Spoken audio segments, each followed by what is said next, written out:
చూడండి, ఒక వ్యక్తికి అమెరికాలో మంచి కంపెనీలో జాబ్ వచ్చింది. ఇతను ఇంటి నుండి బయలుదేరాడు, ఎయిర్పోర్ట్ చేరుకున్నాడు. విమానం బయలుదేరడానికి ఇంకా చాలా టైం ఉందని తెలిసింది. టైం ఉంది కదా అని చెప్పి ఒక హోటల్కి వెళ్ళి భోజనం చేశాడు. దాని తర్వాత అతనికి ఒక మొబైల్ షాప్ కనిపించింది.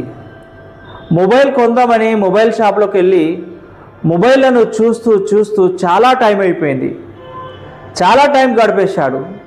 ఒక్కసారి వాచ్ చూసి ఉలిక్కిపడ్డాడు. టైం అప్పటికే అయిపోయింది, విమానం వెళ్ళిపోయింది.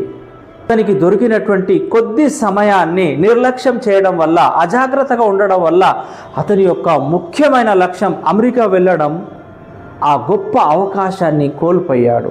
ఖచ్చితంగా అలాగే మనిషి ఈ ప్రపంచంలోకి సృష్టికర్త అయినటువంటి ఆ దైవానికి, అల్లాహ్కు ఆరాధించడం కోసమే పంపబడ్డాడు. వమా ఖలఖ్తుల్ జిన్న వల్ ఇన్స ఇల్లా లియఅబుదూన్. మనిషి ఈ ప్రపంచంలోకి వచ్చిన తర్వాత తినడం, త్రాగడం, సంపాదించడం, ఇల్లు కట్టుకోవడం, పెళ్లి చేసుకోవడం, వీటిలోనే నిమగ్నమైపోయి అతను ఈ ప్రపంచంలోకి పంపబడిన ముఖ్యమైన ఉద్దేశాన్నే మర్చిపోయి జీవితం గడపడం చాలా పెద్ద పొరపాటు. చూడండి, మనిషికి సంపాదించడం అవసరమే, తినడం అవసరమే, ఇల్లు కట్టుకోవడం అవసరమే. కానీ అతను ఏ ఉద్దేశంతోనైతే ఈ ప్రపంచంలోకి పంపబడ్డాడో ఆ ఉద్దేశాన్నే, ఆ జీవిత లక్ష్యాన్నే మర్చిపోవడం చాలా పెద్ద పొరపాటు అండి.